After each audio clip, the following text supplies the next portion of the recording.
You have been warning at rallies recently that this election is rigged and that Hillary Clinton is in the process of trying to steal it from you.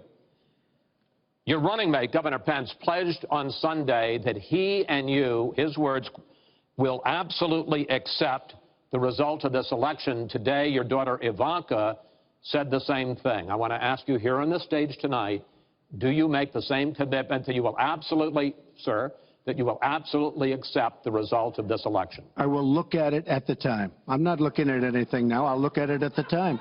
What I've seen is so bad. First of all, the media is so dishonest and so corrupt, and the pile-on is so amazing. The New York Times actually wrote an article about it that they don't even care.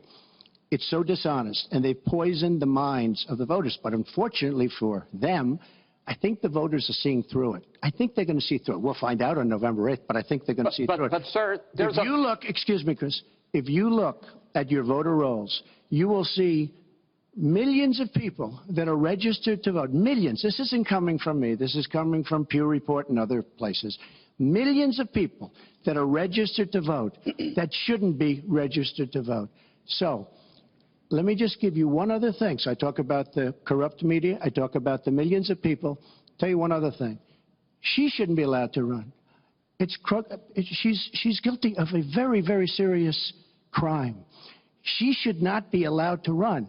And just in that respect, I say it's rigged. Because she should never, Chris, she should never have been allowed to run for the presidency based on what she did with emails and so many other things. But, sir, there is a tradition in this country. In fact, one of the prides of this country is the peaceful transition of power, and that no matter how hard fought a campaign is, that at the end of the campaign, that the loser concedes to the winner. Not saying that you're necessarily going to be the loser or the winner, but that the loser concedes to the winner and that the country comes together in part for the good of the country.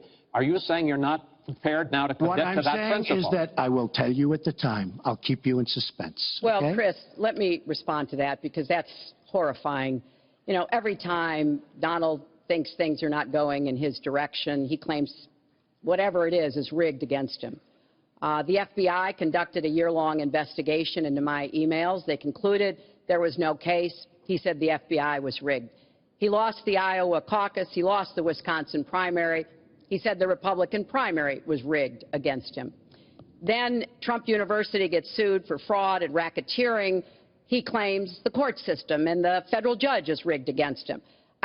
There was even a time when he didn't get an Emmy for his TV program 3 years in a row, and he started tweeting that the Emmys were rigged against him. Should have gotten it. This is a mindset. This is how Donald thinks. And it's funny, but it's also really troubling. Okay. Now, that is not the way our democracy works. We've been around for 240 years. We've had free and fair elections. We've accepted the outcomes when we may not have liked them.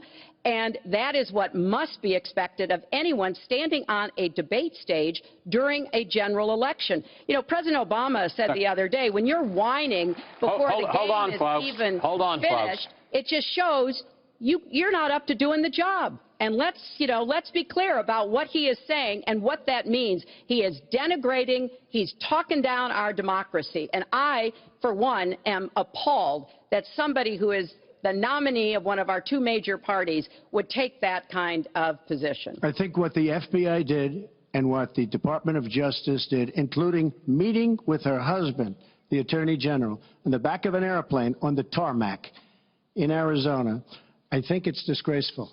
I think it's a disgrace.